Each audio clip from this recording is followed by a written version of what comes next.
वो वापस न गया जाएगा, न ऊपर हो जाएगा, न साइड जाएगा। उसको हम लोग यहाँ नहीं करेंगे। सब में अभी ऑन कैमरा बोल नहीं पाएंगे कि यार 300 रुपये का लेंस लगा देंगे, ये बोलना तो खराब हो जाएगा।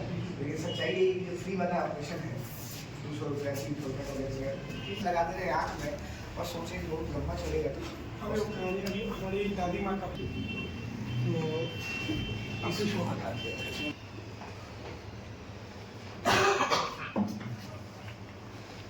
क्लिनिक का नाम कैसे हो? वासु याद है मौजूद है वासुदेव नेत्रालय में, और हमारे समक्ष जो है डॉक्टर निशांत नंदन जी हैं। सबसे पहले स्वागत है नंदन सर। देखिए, आजकल जो है प्रवेश में गाँव जहाँ क्षेत्र हो या किसी भी प्रवेश में हो, मोतियाबिंद का सबसे बड़ा बीमारी चल रहा है। सर, कैसे उसको रोका जा सकता है? मोतियाबिंद को ऐसे रोकने का कोई परमानेंट उपाय नहीं। ये एक एज रिलेटेड बीमारी है जो उम्र के साथ सबको आनी है, आपको भी आनी है, हमको भी आनी है। जो हमारा लेंस है वो खुद ब खुद समय के साथ धीरे धीरे खराब होता चला जाता है। तो 60 साल 65 साल 55 साल के उम्र में वो मोतियाबिंद का प्रोग्रेशन शुरू हो जाता है धीरे धीरे, और फिर वो मोतियाबिंद डेवलप होता है। तो फिर उसका एक ही उपाय है, ऑपरेशन करिए, उसके जगह हम लोग नया लेंस का प्रत्यारोपण करते हैं, जिससे इसका इलाज है।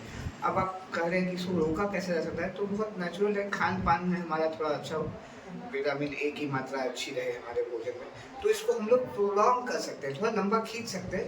ऐसा हम नहीं कर सकते कि हम ये खाएंगे तो इससे हमारा मोतियाबिंद नहीं होगा, ये पॉसिबल नहीं है। हम इस बीमारी को थोड़ा देर से अपने शरीर में लाने से रोक सकते हैं, बस यही कर सकते हैं। आजकल के प्रवेश में जन्म लेता शिशु को भी चश्मा लग जाता है। हाँ, ये बच्चों में आजकल है। तो ये तो आँख, जब हमारे जन्म के समय जब आँख में बनावट जो होती है उसमें एक बीमारी होती है मायोपिया, जो जेनेटिक होता है, या बनने वक्त जब बच्चे कुछ पहले पैदा हो जाते हैं या जिनके माता पिता को पहले से ही मायोपिया का शिकायत है, उन बच्चों को ये चश्मा लगता है। और उसमें बच्चों में चश्मा लगाना जरूरी है, लेकिन साथ साथ अगर हम उनके प्रोग्रेशन एज में उनके खान पान पे अच्छे से ध्यान दें तो हम उसको शायद रोक भी सकते हैं, या शायद उस चश्मे के पावर को कम कर सकते हैं। डॉक्टर साहब, अगर देखा जाए तो आधुनिक यंत्र द्वारा सारी पढ़ाई भी हो चुकी है, और कहीं ना कहीं बच्चे ज़्यादातर मोबाइल और लैपटॉप टीवी पे पिछले 4-5 सालों में ये मोबाइल लैपटॉप की वजह से जो बच्चों की आंखों में खराबी महसूस हो रही है। जब से कोविड एरा आया, बच्चे अब सारा पढ़ाई स्कूल से ज़्यादा मोबाइल पर होने लगी। मोबाइल से जो रेज निकलती है उसकी वजह से आंख पर बहुत बुरा असर पड़ता है। इसके लिए हम लोग तत्काल एक कहते हैं कि भाई जिनको मजबूरी है, जिनको 4 घंटे 5 घंटे 6 घंटे पढ़ना है, वो ब्लू फिल्टर वाली यूज़ करें ग्लासेस, ताकि उनको थोड़ा उससे कम हो। और हमें बच्चों को प्रोत्साहित करने की ज़रूरत है कि मोबाइल के अलावा भी चीज़ें मौजूद है। हमने जिससे पढ़ाई की, आपने जिससे पढ़ाई की, हमने पढ़ाई की किताबों से, थोड़ा हम किताबों पे ध्यान दें, मोबाइल को छोड़े। या मोबाइल की पढ़ाई मस्त है तो हम उसको रोक के करें। अगर 4 घंटा पढ़ना है तो हम 1 घंटा करें, फिर थोड़ा सा अपने आप आँख को रेस्ट दें, फिर 1 घंटा करें। एक ऑप्टिमम डिस्टेंस मेंटेन करें, जहाँ पढ़े वहाँ बहुत अच्छा ब्राइट लाइट की सुविधा हो, आंखों पे असर कम हो। अब ये सब हमें एज ए गार्जियन अपने बच्चों को समझाना होगा। अभी टेम्परेचर की बात की जाए डॉक्टर साहब, तो 50 डिग्री के आसपास टेम्परेचर इस बार जाने वाली है। हाँ। तो आंखों की ठंडक के लिए कौन सा लेंस यूज करें? लेंस आंखों की ठंडक के लिए कौन सा मतलब सनग्लास यूज करें, जिससे आंखों कोई भी जो डार्क ग्लास का सनग्लास हो, जिनको बाहर निकलने की जरूरत है, जो धूप में ज्यादा काम करते हैं, जो कामगार लोग हैं, जो बाइक पे जाते हैं, उनको कोई भी ब्लैक गॉगल्स नॉर्मल ले ले। उसके लिए कोई महंगा या सस्ता नहीं है। एक अच्छा प्लास्टिक का लेंस न ले, ताकि प्लास्टिक वाला क्या है उससे और खराबी होती है। शीशे का कोई भी ग्लास ले, फोटोक्रोमेटिक ग्लास ले, जिससे जब धूप में निकले तो आंखों को बचा के रखे। थोड़ा तो अपने आप को बचाना ही होगा ना।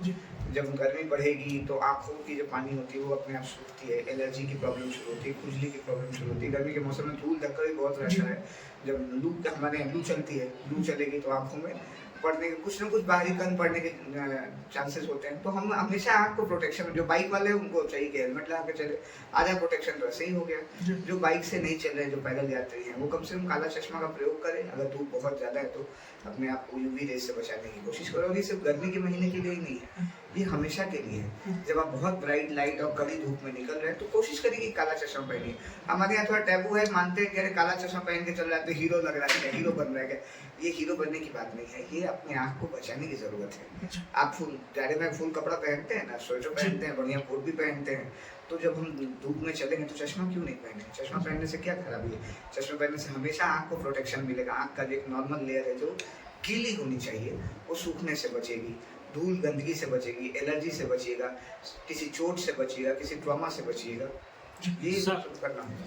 सबसे पहले तो आप पटना, आपके पास ऑप्शन था कि आप पटना में, क्या उद्देश्य है और आपके हॉस्पिटल में क्या क्या व्यवस्थाएं हैं आपको लेकर के? इस क्षेत्र में अस्पताल खोलने का मेरा सबसे प्रमुख उद्देश्य ये था कि हम हैं पटना में काम भी करता हूँ, लेकिन ये मेरा एक क्षेत्र है, नवतपुर का क्षेत्र मेरा क्षेत्र है। मैं यहीं का पला बड़ा हूँ, मैं यहीं का पैदाइश हूँ, यहाँ मेरे दादाजी का घर है, यहाँ से बगल में विक्रम है, वहाँ मेरे ननिहाल है। तो जब आप किसी एक अच्छे मुकाम पे पहुँच जाते हैं, जब आपको लगता है कि आप समाज को अपनी तरफ से कुछ दे सकते हैं, तो आपको शुरुआत अपने घर से करनी चाहिए। पटना में ही नौकरी करेंगे, पटना में ही करेंगे तो यहाँ ग्रामीणों को सहायता कौन देगा?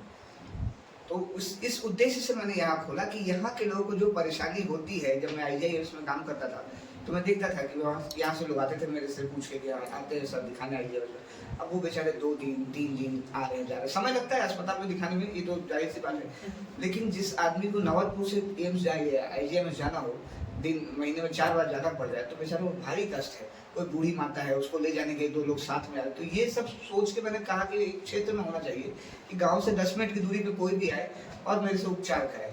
हमसे संतुष्ट नहीं हो या हमसे जो चीज़ नहीं ठीक हो सकती उसको हम जरूर पटना भेजेंगे, PMC भेजेंगे, IGIMS भेजेंगे, कोई बड़े संस्थान में भेजेंगे, लेकिन पहले उसको उपचार की जगह तो मिलेगी।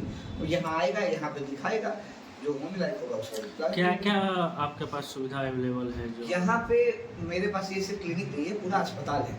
नेत्र रोग से संबंधित सारी बीमारियों का इलाज यहाँ संभव है, सिवाय पर्दा की बीमारी जिसको हम लोग रेटिना में कहते हैं। रेटिना के जो ऑपरेशन की बीमारियाँ है, जिसमें ऑपरेशन की जरूरत पड़ती, वो मैं यहाँ नहीं करता हूँ, वो रेटिना स्पेशलिस्ट के थ्रू होना चाहिए। तो वो पटना में मेरा 1-2 सेंटर और है जहाँ रेटिना स्पेशलिस्ट लोगों से मेरी जान पहचान है। मैं उन मरीजों को वहाँ भेजता हूँ कि पर्दे की जांच आप वहाँ कराएं, पर्दे की बीमारी। अदरवाइज मोतियाबिंद, नखूना, आंसू की थैली का खराब होना, आँखों में एलर्जी लगना, आँखों में किसी प्रकार का चोट होना, आँखें कटना, फटना, पलकों का नीचे गिरना, आप जितनी बीमारी आप सोच सकते हैं, आँखों में जितनी बीमारियाँ होती हैं, उन सबका यहाँ इलाज उपलब्ध है। क्योंकि मैंने यहाँ पूर्ण ऑपरेशन थिएटर ऑटोमेटिक बना के रखा हुआ है, जिसमें फेको मशीन भी है। सबसे कॉमन बीमारी तो सब लोग जानते हैं, मोतियाबिंद है। मोतियाबिंद में पहले हाथों से ऑपरेशन होता था, जिसको SICS कहते हैं, अब फेको मशीन के थ्रू होने लग गया। तो यहाँ फेको मशीन की सुविधा भी उपलब्ध है, यहाँ हाथ वाले ऑपरेशन की सुविधा भी उपलब्ध है, बेहोश करके ऑपरेशन करने की सुविधा यहाँ उपलब्ध नहीं है जो छोटे बच्चों में करते हैं। लेजर मशीन मैंने लगा रखा है, जो मोतियाबिंद के बाद झिल्ली विल्ली बन जाती है। लोग आपने सुना होगा, बड़े बुजुर्ग का 4 साल पुराना मोतियाबिंद हो गया तो उनको झिल्ली बनती है, वो झिल्ली का सफाई होनी बहुत जरूरी है। तो उसके लिए लोगों को पटना आना पड़ रहा है, उसके लिए मैंने यहाँ लेजर मशीन रख रखा है, लेंस के पावर का कैलकुलेशन करने के लिए रखा है, चश्मे के लिए जो आधुनिक कंप्यूटराइज मशीन होनी चाहिए वो लगा रखा है। अभी आपको मैं दिखाऊंगा, आप बैठते हैं और सामने TV ऑन होता है, जो मैं देख रहा हूँ वो आपके परिजन जो आपके साथ है वो भी देख सकते हैं, ताकि मैं उनको अच्छे से समझा पाऊँ कि आखिर इनकी आँख में बीमारी क्या है। अब मैंने देख लिया, मैंने समझ लिया, एज ए लेमन आप नहीं समझ पाए ना, आपके साथ वाले नहीं समझ पाए। मैं तो टर्मिनोलॉजी बोल दिया कि इनको टेरिजियम है, टेरिजियम क्या होता है, नखूना कैसा होता है, ये समझाने के लिए मैंने दूरबीन वाली मशीन यहाँ लगा रखी है। जितनी सुविधा आपको पटना में मिलनी चाहिए उससे कम से कम 20% छोड़ दिए तो सारी सुविधा है। जो मैंने कहा ना, पर्दे की जो मशीन है, बस उसी मशीन की सुविधा है। अगर टाइमिंग की बात की जाए तो यहाँ पे कितना बजे से कितना बजे तक बैठते हैं? टाइमिंग यहाँ 11 से 4 का मैंने दिया है, लेकिन मैं पटना से आते आते 12, साढ़े 12, 1 बजे मान के चलिए 12 से 4 तो मैं डेली ही रहता हूँ। अगर कभी कुछ ऐसा हो गया, पटना में मेरे अस्पताल में ज़्यादा ऑपरेशन हो गए या किसी वजह से मैं नहीं आ पाए, तो यहाँ ऑलरेडी इन्फॉर्म है, लेकिन सेंटर खुला रहता है, यहाँ स्टाफ रहता है, मेरा नंबर बाहर है, जो भी आना चाहे फ़ोन पे पता कर ले सर है नहीं है। 90% टाइम तो मैं हर दिन संडे को छोड़ के उपलब्ध रहता हूँ। चलिए, बहुत बहुत धन्यवाद आपका कीमती समय देने के लिए।